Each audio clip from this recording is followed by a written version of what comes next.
Son shit, y'all ready? I hope y'all are. This episode, hey, if you're a fan of country music, folk music, bluegrass, blues, if you listen to NPR, if you out there in Tennessee or wherever, Oklahoma, I don't know where that joint's at. The Grand Ole Opry. Yo. And you're listening going, Black History music.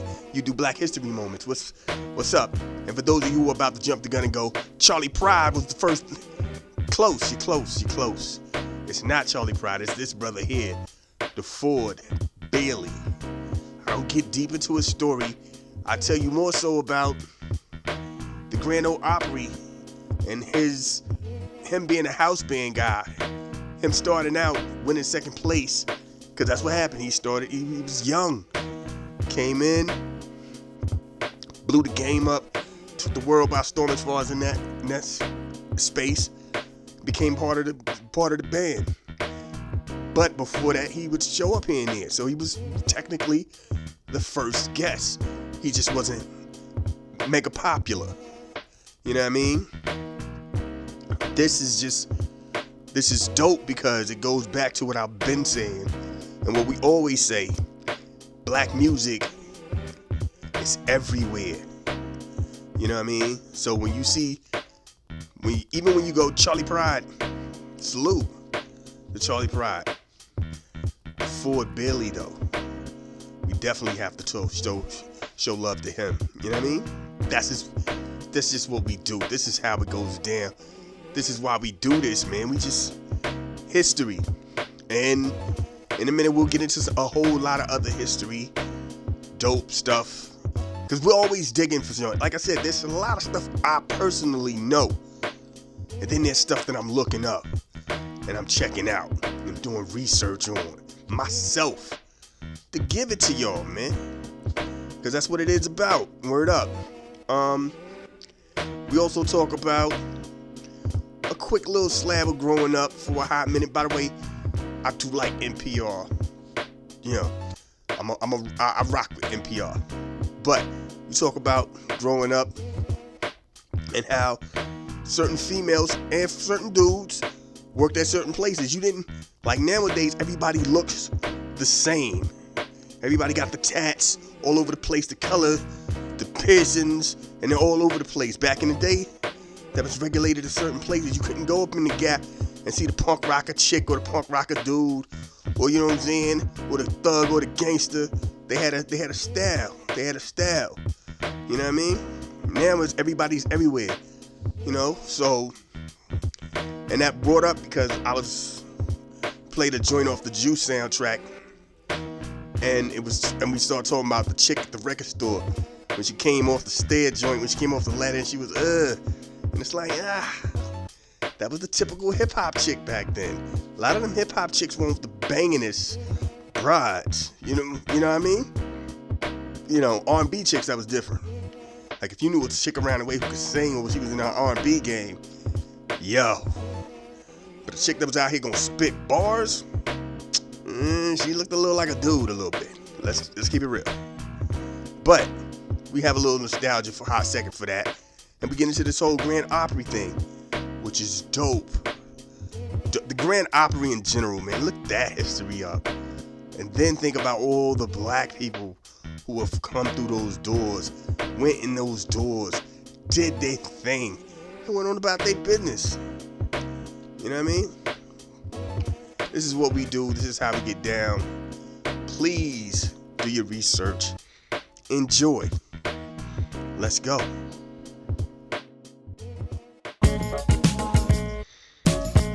Yes. Hey, turn this down a little bit. You know how we do, man. This is what we do when we get into it. Hey, SWV, can't front on that.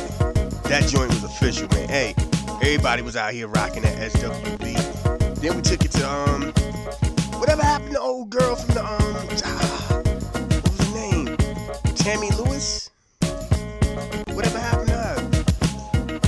Yo, cause she was official. At least that song was official. You know what I'm saying? Like, that song was dope. You know what I mean? That joint, yo, that was like, I remember that joint, man. Like, can't even think of the, like, she was like, got me singing, ooh, hey, ooh, and that was on the Juice joint too. Hey, let's keep it real. Juice, shorty in the record store, she was, the backyard wasn't even official like that.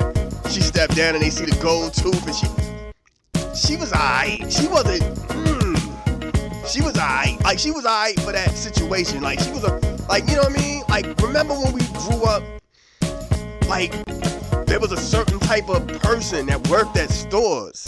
You was expecting that, you know what I mean? The cute chick would be at the corner store, you know what I'm saying, or the gas station, you know what I'm saying, or maybe at the like the food, the grocery store, you know what I mean, kind of joints. You know what I'm saying? The super duper cute chicks would be in like the little mom pop, little trinket type joints, you know what I'm saying? Somebody like, yo, we sell comic books, or that's a whole different joint. Nah, we sell like little things like furniture here. We do little mom pop joints, you know what I'm saying? Then like you had the geeky looking bras, they worked at the comic stores. They worked at the, you know what I'm saying? And then it's like the not really hot, but she was okay-ish broads. They worked at the record store. You know what I'm saying? Because they was music heads. Like, you could talk that music with them. Like, yo, so-and-so drop. Yeah, what you feeling about it? Most of them, all over social media. Real hip-hop heads. You know what I mean? For real. That was like, and they still out here just popping, like, talking that talk too about, yeah, so-and-so, yeah, I play that real, you know what I'm saying? Them chicks. That was like, or they had that funk vibe, or they had that R&B joint, but it was a look.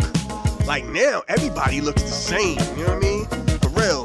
The same chick that you see in Spencer's and Hot Topics is the same chick in American Eagle and the Gap.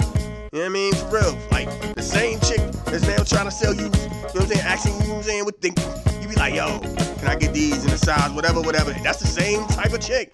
Like, they all look the same now, you know what I mean? There used to be certain places for that.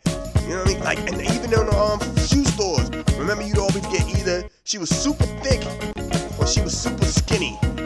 There was no in between. There was no curvaceousness. Either they were fat or they was skinny. You know what I'm saying? Like, if she was overweight, plus size, BBW, and that Yami was rocking, you was like, okay, all right, coach, what's up, coach? All right, ref, what it is, blow the whistle, ref. You know what I mean? She's skinny, and they all had the same hairstyle, they all did the same joints. Now you be like, yo, they just be letting anybody in these joints now. Like, the game is crazy. Like, you know what I'm saying? You went to the white people corner store, you knew what you was gonna expect. You saw like the chick behind the counter. It was always a blonde chick or a dirty blonde chick. Had like two big old bumps right up under her eye. No matter what, always had like the tank top with the tattoo showing. No bra, the tank top was dirty, no matter the color. And you knew if she had to come from around the corner, she was barefoot. Don't act like don't act like I'm making this up. And the man will always have either a polo or a plaid button up. You expected that. You knew that. When you went to the black corner stores, you expected to have the cool dudes and the hot chicks that worked there. Cause they was related somehow to the dude who owned it. Cause it was always a dude who owned it. And he, you know what I'm saying, he was just some old dude. And he always wore stuff that was like kinda in there, but wasn't right there. You know what I'm saying? It was always like, he wore like a championship shirt at least a year or two out. You know what I'm saying? He out here wearing like a Pistons shirt. And the Bulls have won 3 championships already. You know what I'm saying? That type of joint. It was always, you knew what you was expecting back in the day. You know what I mean? That was just, don't act like I'm the only one, man. It was, you know what I mean? But anyway, this is what we do. This is Live at the Oasis. Y'all know what time it is. It's that time of the night to do what we do. So, take it from the top. Like, I would love to say that this is like, I don't know who this is. But anyway, let's get down to what we were doing, because I lost track. I'm listening to the beat. Anyway, bring that back, matter of fact. This moment in black history. We gonna talk about the Grand Ole Opry. For yo, look, I'm gonna tell y'all a piece of real quick history about myself. There was a time I was an NPR, I ain't gonna say like I was, I'm an NPR listener. And like, NPR had like 3 great shows that I rock with hard. Like there were 3 shows that I really rock with. It was the Mechanic Dudes. One of them died, so the show ended. It was All Things Being Considered. That joint. Matter of fact, I guess it was more than 3. It was another joint. Man, it was a couple of joints. It was some joints though. It was dope. And then there was the Grand Ole Opry joint. Would come on the weekends, and it was an old white guy. And I guess you would get it live. They were recording it live, and they had their little, like, you know what I'm saying, stage performance, Carol Burnett type joints, hee-haw type joints, and then they sing, and then they go through them dishes, and then whatever artist they have, they got to do their live joints. That's actually how I came across. There's a country group, folk group, black group from Tennessee somewhere, I think, in Kentucky or Tennessee, called the Chocolate Drops or something like that. The Carolina Chocolate Drops. So maybe they're from Carolina. I don't know. But anyway, and they had a rendition of Hit 'em Up style, and they used the fiddle. You know what I'm saying? I gotta find that joint. It was dope. I blew my mind, and I was like, yo, they had black and ignorance. I'm like, yo, they let black people on this joint. But I was just rocking because I like music. You know what I'm saying? Dope country music, folk music. It was what it was. Anyway, here's the crazy thing. The way that the rumor mill is, a lot of people would like to tell you that Charlie Pride was the first black artist in the Grand Ole Opry. Here's the truth. He kind of was, but he wasn't. He was the first major star. He was the first established star. Matter of fact, they had many stars. Pearl Bailey was up there. A lot of artists came through. A lot of black artists came through because it was also a very country, folk, jazzy joint. The whole name came from, it was a place that played a lot of opera, and then there was times where the folk people would get in, the blues people would get the rock out. You know what I'm saying? So they was like, and you know, they country. You know, that Grand Ole Opry. They ain't even say opera. They was just like Opry. And that's how the name stuck. Now, here's the crazy part about that. There was a brother that gets no credit for any of this for the most part. I mean, he do, but he don't. Like I said, a lot of people want to rock with Charlie Pride. But Deford Bailey was rocking in that joint as a teen. He actually entered in a talent show contest, won second place. Maybe I'm thinking I might be wrong. I might be wrong about what place he won. But he was just like dope. He made noises, he did things. He was from Tennessee, so it wasn't nothing to skip over. He was in Tennessee, he was rural Tennessee. You know what I'm saying? And he did his thing. From what I'm reading, 1925, won second place in a rendition of It Ain't Gonna Rain No More. You know what I'm saying? With a French harp. Boom, and he did his thing. The Grand Ole Opry. Matter of fact, he was there when they actually called it the Grand Ole Opry. At first, it wasn't called the Grand Ole Opry. They called it something else. So during the 30s, he's actually, I guess the mainstay. I guess what I'm saying is he ended up more so being part of the house band. He started to be like you know what I'm saying, like Sandman is part of the, and Kiki Shepard and all them, and they got their own band. He's, you know what I'm saying, so he wasn't a guest. And I guess that's where they say Charlie Pride comes in first, because he went from being somebody who would come out every once in a while to being part of the program. He was like, yo, he went from being a guest star to having an actual spot. But when they went on tour around the South and around the areas, he was with them. And a lot of joints happened. He went through a lot of joints. You know, segregation was crazy, because you're talking 30s, 40s, 50s. And it's like, yo, we like their music, but you can't get up in here with that. You know what I'm saying? And we're talking 30s and 40s and 50s and stuff like that. And my man, you know what I'm saying, he was born in 1899, so he was still relatively young.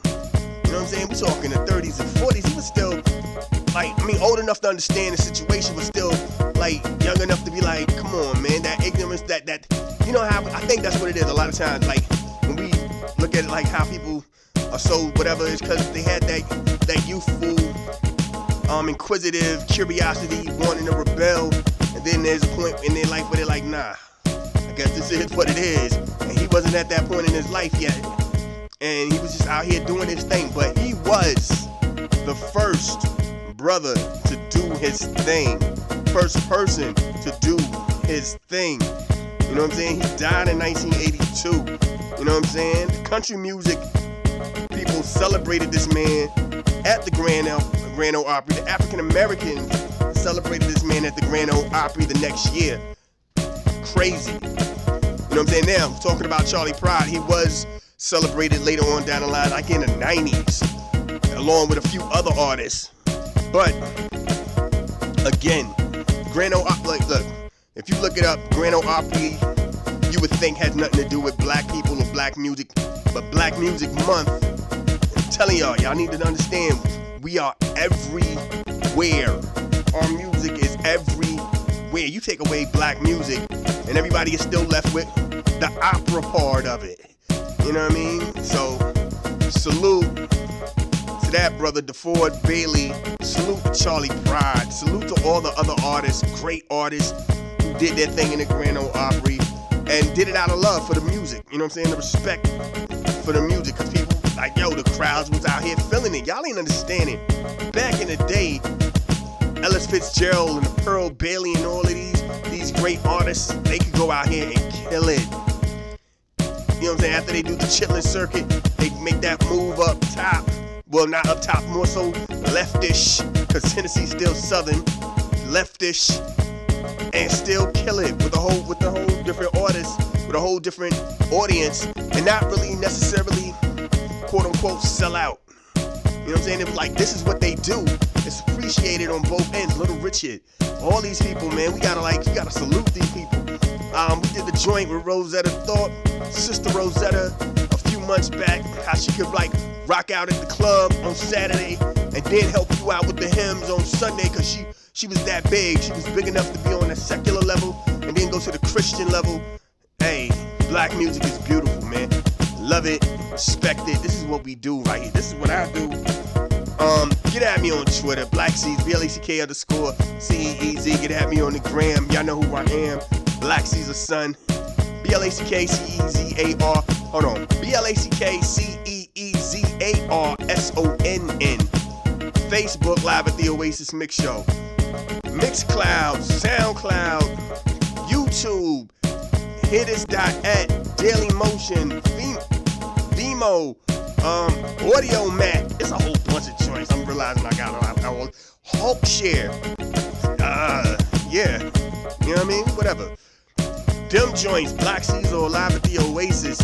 You can find me out there doing my thing. It's just the way that we do it. That's why the beats be banging. Y'all be thinking that I'm playing or something. Stop fronting. I got a good word bar. Hey, yo. I was about to give y'all some bars. I ain't got time for that right now, though. Let's get back into this music and do what we do.